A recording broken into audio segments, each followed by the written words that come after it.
Hello friends, welcome to my channel. So friend, जैसा कि मैंने अपनी लास्ट वीडियो जो उद्यम रजिस्ट्रेशन से रिलेटेड थी उस वीडियो में मैंने आपको कहा था कि जैसे ही ये उद्यम रजिस्ट्रेशन आपका स्टार्ट हो जाएगा, जैसे ही उद्यम रजिस्ट्रेशन की वेबसाइट काम करना शुरू कर देगी और लाइव हो जाएगी और रजिस्ट्रेशन पॉसिबल हो जाएगा, मैं आपके लिए लेके आऊँगी एक ट्यूटोरियल वीडियो। आज की वीडियो उसी ट्यूटोरियल के बारे में है, लेकिन इस वीडियो को देखने से पहले मैं एडवाइस करूँगी कि आप मेरा उद्यम रजिस्ट्रेशन का लास्ट वीडियो ज़रूर देख लें, ताकि आपको उद्यम रजिस्ट्रेशन से जुड़ी हर छोटी बात, हर छोटी डिटेल आपको पता हो ऑलरेडी। उसके बाद ही आप अपना एमएसएमई रजिस्ट्रेशन इस नए प्रोसेस में करें, सो दैट आप किसी भी गलती को अवॉइड कर सकें।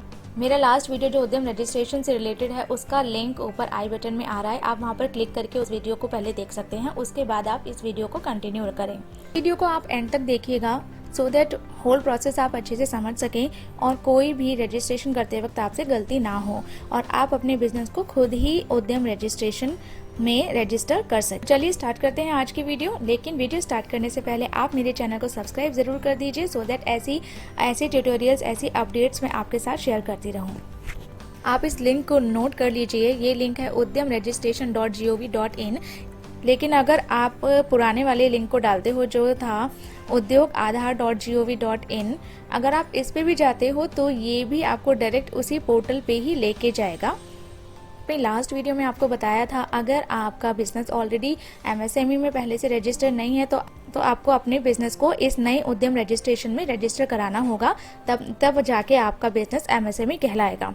अगर आप ऑलरेडी पुरानी स्कीम जो EM2 और UAM था उसमें ऑलरेडी रजिस्टर्ड हो, तो आपको इसमें भी फिर से फ्रेश रजिस्ट्रेशन लेना ही पड़ेगा। आज की वीडियो में हम ऐसे बिजनेस को रजिस्टर करेंगे जो ऑलरेडी रजिस्टर नहीं है। अगर आपको ऑलरेडी रजिस्टर से रिलेटेड भी ट्यूटोरियल चाहिए तो आप मुझे कमेंट सेक्शन में बता दीजिएगा। तो चलिए स्टार्ट करते हैं आज एक नए बिजनेस का MSME registration under this new process of उद्यम रजिस्ट्रेशन। नए बिजनेस को रजिस्टर करने के लिए आप इस बॉक्स पे जाके क्लिक करेंगे for new entrepreneurs who are not registered yet as MSME. जैसे आप इस पे क्लिक करेंगे, उद्यम रजिस्ट्रेशन कम्प्लीटली आधार बेस्ड है, तो आपसे यहाँ मांगा जाएगा आपका आधार नंबर। अगर आप एक प्रोप्राइटरशिप कंसर्न है, मतलब प्रोप्राइटरशिप फर्म है, तो आपको अपना जो बिजनेस ओनर है, तो आपको बिजनेस ओनर का आधार नंबर यहाँ पर मेंशन करना होगा। आपकी कंपनी है तो आप किसी भी डायरेक्टर का आधार नंबर यहाँ मेंशन कर सकते हो। मेरे केस में यहाँ प्रोप्राइटरशिप कंसर्न है तो मैं प्रोप्राइटर का आधार मेंशन करूंगी। मैंने आधार मेंशन कर दिया है। यहाँ पर आप एंटरप्रेन्योर का मतलब जो भी आप अगर आप प्रोप्राइटरशिप कंसर्न है तो आप प्रोप्राइटर का नाम लिखोगे। अगर LLP या पार्टनरशिप फर्म है तो आप पार्टनर का नाम लिखोगे जिसका आधार आप यहाँ मेंशन कर रहे हो। अगर कंपनी है तो आप उस डायरेक्टर का नाम यहाँ लिखोगे जिसका यहाँ आधार है। तो जिसका भी आधार यहाँ पर आप मेंशन कर रहे हो उसका नाम यहाँ पर आपको लिखना होगा जो उस बिजनेस का एंटरप्रेन्योर या फिर ओनर होना चाहिए। मैंने यहाँ दोनों चीजें मेंशन कर दिया है। ये मेंशन करने के बाद आप क्लिक करोगे वैलिडेट एंड जनरेट OTP। इस बॉक्स को क्लिक करने के बाद आपके आधार के साथ जो मोबाइल नंबर लिंक्ड है उस पे आपको OTP रिसीव होगा। तो चलिए इसे क्लिक करते हैं। यहाँ OTP डाल दिया। OTP डालने के बाद मैं वैलिडेट पे क्लिक करूंगी। जैसे आप वैलिडेट पे क्लिक करेंगे आपका आधार नंबर सक्सेसफुली वैलिडेट हो जाएगा और आप आगे के स्टेप्स को कंटिन्यू कर सकते हैं फॉर दिस उद्यम रजिस्ट्रेशन प्रोसेस। तो यहाँ पर आपको बताना होगा कि आपके बिजनेस का टाइप क्या है, आपकी ऑर्गेनाइजेशन का टाइप क्या है, और आपको ऑप्शंस मिलेंगे यहाँ पे ड्रॉप डाउन लिस्ट में। अगर आप एक प्रोप्राइटरशिप कंसर्न है तो आप प्रोप्राइटरी सिलेक्ट करेंगे। अगर आप HUF हैं तो HUF सिलेक्ट करेंगे। पार्टनरशिप है तो पार्टनरशिप सिलेक्ट करेंगे। कोऑपरेटिव सोसाइटी है तो कोऑपरेटिव यहाँ सिलेक्ट करेंगे। प्राइवेट लिमिटेड कंपनी है तो प्राइवेट लिमिटेड कंपनी यहाँ सिलेक्ट करेंगे। पब्लिक लिमिटेड कंपनी है तो पब्लिक लिमिटेड कंपनी यहाँ सिलेक्ट करेंगे। ऐसे ही नीचे वाले ऑप्शन जो भी आपके लिए एप्लीकेबल कैटेगरी को आप यहाँ सिलेक्ट कर लेंगे। मेरे केस में प्रोप्राइटरशिप कंसर्न है तो मैं प्रोप्राइटरी पे क्लिक करूंगी। इसको जैसे ही आप क्लिक करेंगे आपके आगे के ऑप्शंस खुलते जाएंगे और आपसे सेकंड क्वेश्चन पूछा जाएगा, क्या आपके पास आपके बिजनेस का पैन नंबर है। अगर आपके बिजनेस का पैन आपके पास अभी तक नहीं है तो उस केस में भी मैंने आपको लास्ट वीडियो में बताया था कि उस केस में आप सेल्फ डिक्लेरेशन बेसिस पे एमएसएमई रजिस्ट्रेशन ले सकते हो, लेकिन वो सिर्फ और सिर्फ 31 मार्च 2021 तक वैलिड होगा और उसके बाद आपको अपने बिजनेस का पैन और जीएसटी नंबर दोनों ही लेने पड़ेंगे। तो यहाँ पर मेरे पास इस प्रोप्राइटरशिप कंसर्न का पैन है, इसलिए मैं येस पे क्लिक करूँगी। जैसे मैं येस पे क्लिक करूँगी ये मुझसे मेरे बिजनेस का पैन पूछेगा। मैं पैन अपना एंटर कर दूँगी। जैसे ही मैंने करेक्ट पैन एंटर किया अपने बिजनेस का, इस प्रोप्राइटरशिप कंसर्न का, मैं क्लिक करूँगी पैन वैलिडेट पे। पैन वैलिडेट पे क्लिक करते ही मेरे आगे के ऑप्शन खुल जाएंगे। क्योंकि जनरल है तो मैं जनरल पे क्लिक करूँगी। आपके केस में जो भी कैटेगरी एप्लीकेबल है वो आप क्लिक करेंगे, वो आप सिलेक्ट करेंगे।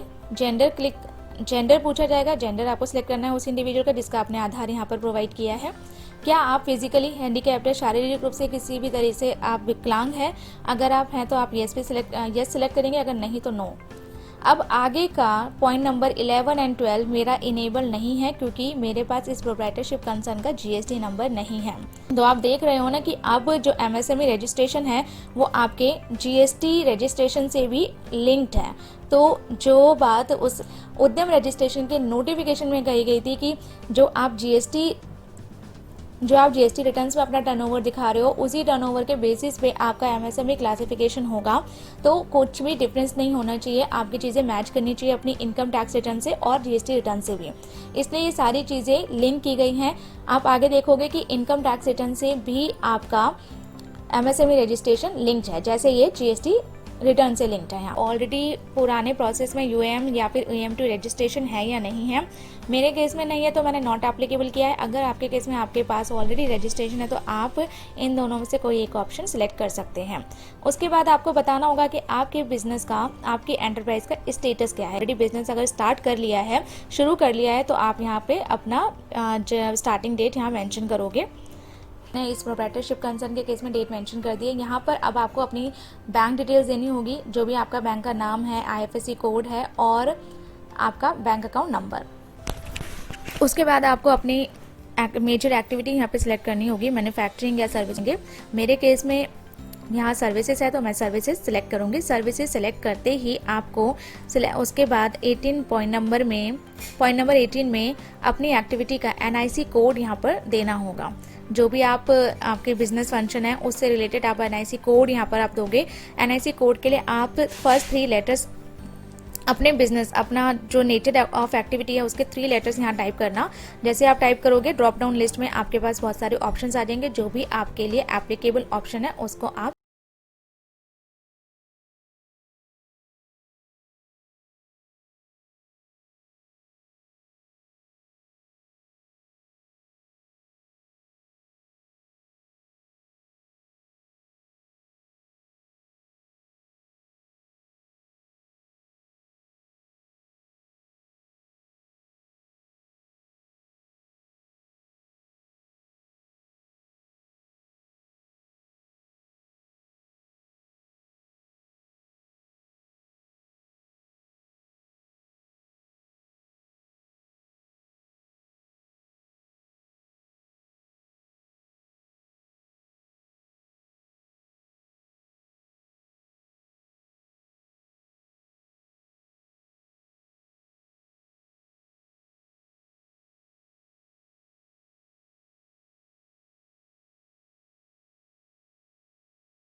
एमएसएमई रजिस्ट्रेशन इस नए प्रोसेस में भी, नए उद्यम रजिस्ट्रेशन प्रोसेस में भी ट्रेडर्स को एलिजिबल नहीं किया गया। ट्रेडर्स अभी भी एमएसएमई का रजिस्ट्रेशन लेने के लिए एलिजिबल नहीं है।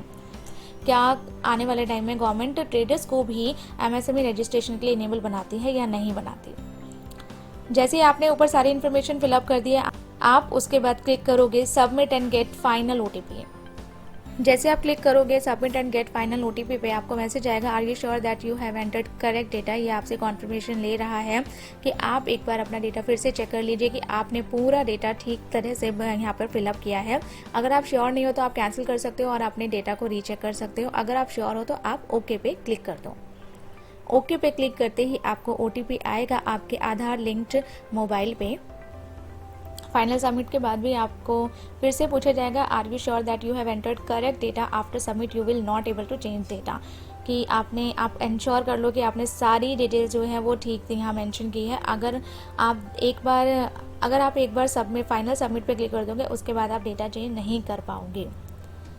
अगर आप श्योर हो तो आप ओके पे क्लिक कर दो